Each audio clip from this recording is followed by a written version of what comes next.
माझ्या प्रिय साधकांनो, आज आपण मानवी जीवनातील एक अत्यंत गूढ पण तितक्याच महत्त्वाच्या रहस्यावर संवाद साधणार आहोत.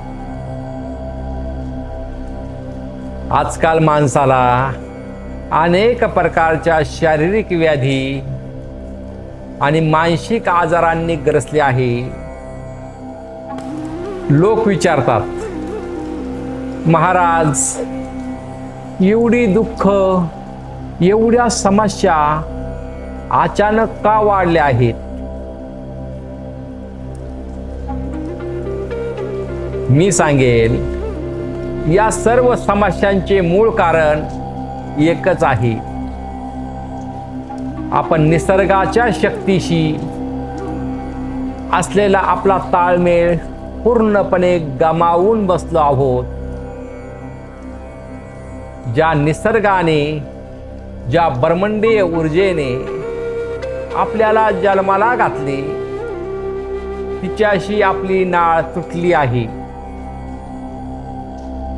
आपले या सृष्टीपेक्षा वेगळे किंवा स्वतंत्र अस्तित्व नाही. आपण याच निसर्गाचा एक भाग आहोत. जर तुम्ही या निसर्गाच्या, या जीवनाच्या मूळ लयीशी जोडले गेलात ना, तर तुम्हाला सकाळी उठण्यासाठी कोणत्याही कर्कश अलार्मची गरज पडणार नाही. तुम्ही स्वतःहून पहाटे 3-3:30च्या सुमारास ताजेतवाने होऊन जागे व्हाल. तुम्हाला एक आश्चर्यकारक गोष्ट सांगतो. अमेरिकेतील टेनिसमधील परिसरात असे काही विशिष्ट झिंगूर आढळतात, जे तब्बल 17 वर्षातून फक्त एकदा जमिनीबाहेर येतात. विचार करा, निसर्गाचे केवढे मोठे आश्चर्य आहे.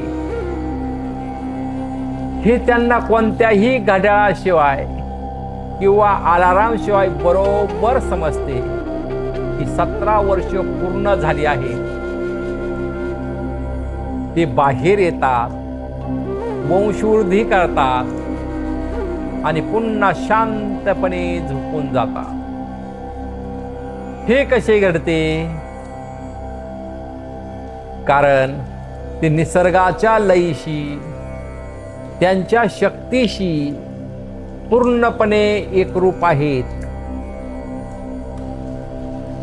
आणि आपण माणूस असूनही हा ताळमेळ विसरलो आहोत आणि याच अज्ञानाला आपली प्रकृती समजून बसलो आहोत. आपल्या संस्कृतीत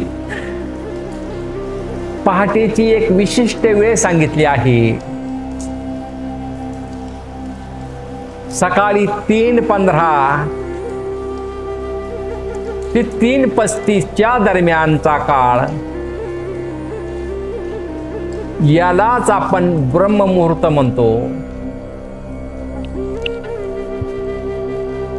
या काळात पृथ्वीच्या फिरण्यामुळे आणि निसर्गाच्या हालचालीमुळे वातावरणात एक अत्यंत मूलभूत आणि शक्तिशाली बदल होत असतो.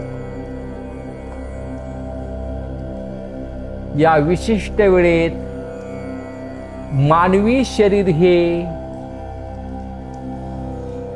आणि आपली ऊर्जा प्रणाली एका वेगळ्याच पातळीवर कार्य करत असते.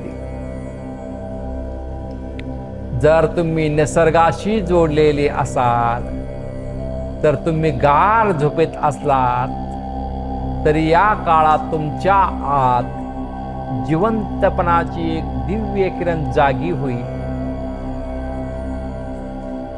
आणि तुमचे डोळे आपोआप उघडतील.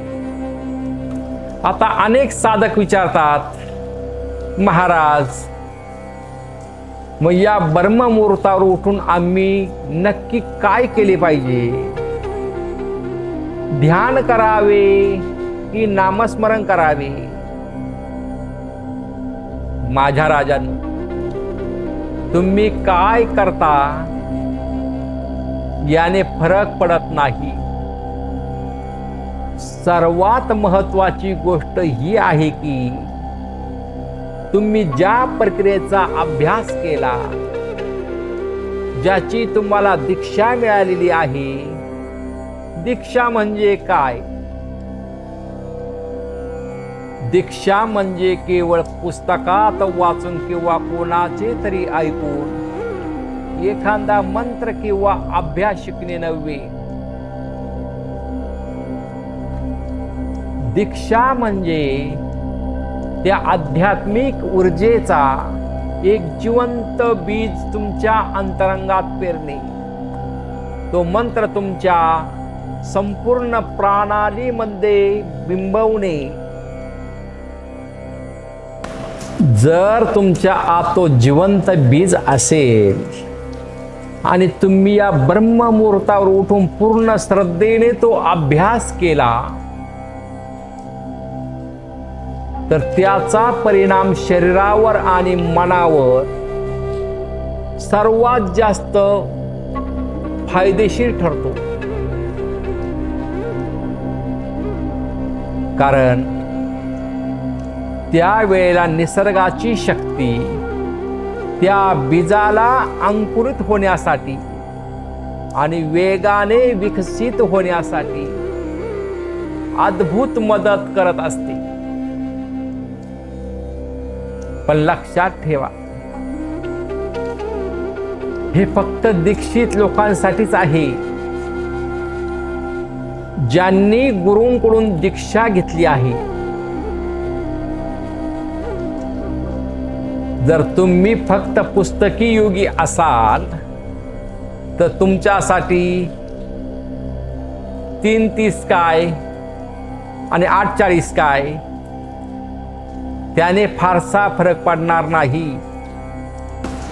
ज्यांना अजून कोणतीही शक्तिशाली दीक्षा मिळालेली नाही, अशा लोकांसाठी आपल्या शास्त्रात संध्याकाळ अत्यंत महत्वाचा मानला गेला आहे. संध्याकाळ म्हणजे काय? तर सूर्योदयाच्या आधीची 20 मिनिटे आणि नंतरची 20 मिनिटे किंवा सूर्यास्ताच्या आधीची 20 मिनिटे आणि नंतरची 20 मिनिटे.